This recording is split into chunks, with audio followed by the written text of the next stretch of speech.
Good morning and welcome to SimWorld Today, April 2nd, Wednesday edition. Wednesday, of course, means we're joined this morning by Sniper Jay. Good morning, Sniper. How you doing?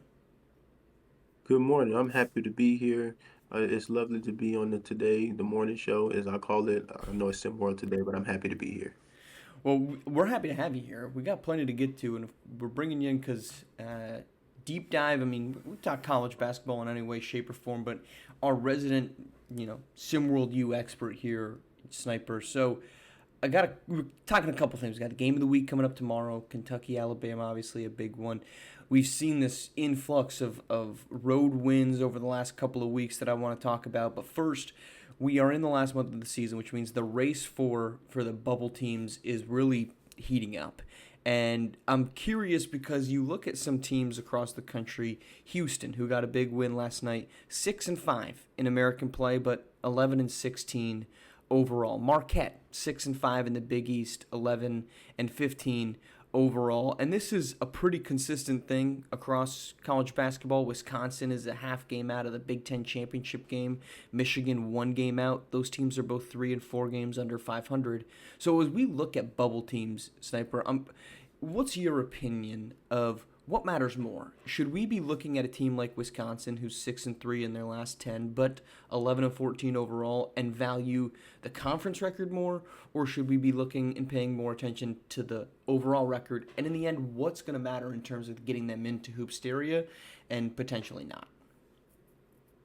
Marsh, that's an excellent question, and it's not. A lot of people don't think about this type of energy or topic when it comes to Hoopsteria, but for bubble teams only, it's all about conference play, right? We know they messed up in the preseason of conference. And that's why people say when conference starts, it's a whole new season. And for these bubble teams, when they're able to come out of conference with a positive record, that really shines a positive light with the committee on them, especially if they're playing for that title contender type game. So, in my opinion, conference matters more for bubble teams because they are able to put their best foot forward against, some would say, higher competition and better competition with teams they see day in and day out. So, with that in mind, what's the splitting of the hair? So, like, let's use two teams for example. We're looking at an 11-14 Tennessee team who's 3-6 in a conference that features four of the top 11 teams in the country, plus teams that have been in the top 25: Texas A&M, South Carolina, and Florida. So you've got 7 really great teams in that conference, and Tennessee right now is 3-6 in SEC play. Meanwhile, you go to the Pac-12, and Colorado is 11-14, that identical record in overall season play, but in the conference they're 6-4. However, they're in a conference that only has one team ranked in the top 25, and 3 teams, if you include California and Utah, that have been fringe top 25 teams. If you're looking at those two teams and you're the Hoopsteria committee, where do you go in terms of saying Tennessee's in, Colorado's out, or vice versa? That's an excellent question. And then that's when it would come down to those other games besides conference games. They will go take a look to see loss of margin, strength of schedule, all those types of things. But even in that situation, given who's playing the best basketball right now, I think the committee would lean towards them. So if Colorado is 6-4 in conference play and they know conference play is war, they might lean towards Colorado than that Tennessee team who's been struggling in the SEC. And we know the SEC is a gauntlet of a league, but still, we want to see the best playing basketball teams in hoops there in case we have a Cinderella type story. Do you think it even extends to a squad like Wichita State, 6-5 in conference, but they're 9-18 overall? Do you think that's an opportunity to get in, or do you think they're at some point? I would feel as if we have to look at overall record and say, look, yeah, you played you in an 11 game sample size, Wichita State. You didn't do bad in the American Conference, but you're so far below 500 that we just simply can't accept this as a viable option. I think that may be the case unless they make it to the title game, and I don't see them making it to the title game. I Mm-hmm. think they are fighting for their lives right now in every game that they play to try to even, scratch the surface of last four in or anything like that. Well, speaking of fighting for their lives. Home teams right now appear to be doing just that. Last night was a continuation of a trend that really started to pick up in force last week, with road teams going 24-18 last week in college basketball, and road teams did not lose any momentum yesterday. Jackson State beats the number 7 ranked team in the country, Memphis, on the road last night. UConn over Creighton. Number 19 Michigan State loses at home to Penn State. Heck, even Syracuse, a winless Syracuse team, goes on the road to Louisville and nearly takes down the number 9 ranked team in the country. Villanova, the top-ranked team, struggles against a Seton Hall squad and only gets a 6-point win at home against a Pirates team that hasn't really been that good. What are you seeing right now with this very odd split of road teams just apparently getting it done, not being impacted at all by road environments? I think some of it has to do with contentness from teams that have a good record, that are looking forward to postseason, that maybe, they're not too worried about anything. And then a little bit of hunger from them teams that's like maybe on the outside looking in or on the fringe and needs that extra game to boost their resume to make sure they are at large bid. Or most of the time, when I'm thinking about these games and late in the season, you think coaches about resting their players, making sure everybody plays, really, spreading the wealth. That way they're excited, rejuvenated for Hoopsteria, while the other team is like head on heels focused on the task at hand, and getting this win over this top 25 team will really put us in a good position to be where we want to be at the end of the season and make some noise. Does that, speaking of the end of the season, does that give you pause? Because I see this, I say, okay, well, clearly home court doesn't matter. Does that make you feel as if we're going to get hoopsteria where we get a bunch of upsets because suddenly home court didn't matter already, and now we've got games in neutral sites, and it's kind of a free for all? Or to the influx, or to the reverse of that, do we have a repeat of last year where we had only 2 upsets the entire time? We did not have any surprises in hoopsteria, and we had an Elite Eight that featured pretty much every single top team in the country. I think this year's going to be extremely different from last year. I think we're going to see a good amount of upsets because of how things are playing out throughout the season. We see that every conference is a tight race. We see that every game is a dogfight, home or away, and no matter what the team is. We've seen top teams go down from Duke or Florida State. You know how Florida State was and where Duke was at the time. Any given night, anyone can lose, especially on a neutral site court. The best defense is played, and ain't no telling what's gonna happen. But I imagine it's gonna be a lot of upsets come Hoopsteria. All right, well, let's head to a matchup that I don't think it's really a matchup of upsets to be, but tomorrow night's game of the week at 8:30. It's number 4 Kentucky, number 2 Alabama in Tuscaloosa. A matchup with SEC title game implications on the line. If Kentucky wins, that just about guarantees that they're into that game.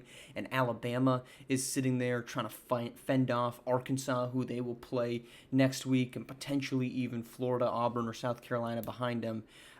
What are you looking forward to tomorrow between Kentucky and Alabama? At this point in the season, just maybe our biggest matchup of college basketball's campaign. Absolutely, I think it's the biggest game of the season, no hands down. I'm looking for if Kentucky really has that dog in them, or that wildcat in them, if some would say, really put their foot down, go ahead and stamp their name into that conference title game. And I also am looking forward to see how Alabama reacts under real pressure. And when I say real pressure, they have Arkansas next week, which I already said on here is going to be the game that decides who goes to the title game. And I think it's still going to be Arkansas. I'm standing on my word, Marsh. I'm Okay. standing on my word. I think Bama loses tomorrow, but I still want to see how they react under this pressure, because Kentucky has a I wouldn't say easy schedule, but it's easier than Bama. So I think all the pressure is on Bama this game to win and then win out against Arkansas next week. And I just don't think they can do it.